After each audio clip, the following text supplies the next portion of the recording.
শুনেই বলেছেন মায়ের মর্যাদা বাবার চেয়ে কয় গুণ বেশি।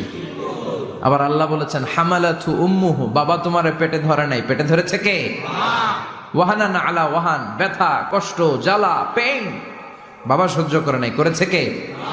অফিসালহু ফি আমাইন, 2 বছর তোমারে বাবা দুধ খাওয়ায় নাই, দুধ খাওয়ালো কে?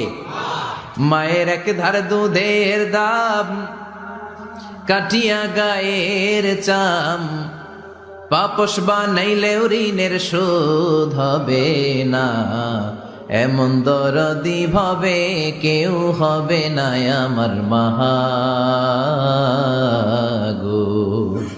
এমন দরদি ভাবে কেউ হবে না আমার মাগো।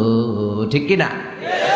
বিশ্বনবী বললেন লাউ কাতাআতা জিলদাক, গায়ের চামড়াগুলো কেটে কেটে রোদে শুকিয়ে যদি মায়ের পায়ের 2টা জুতাও বানিয়ে দাও, ছোটবেলা যে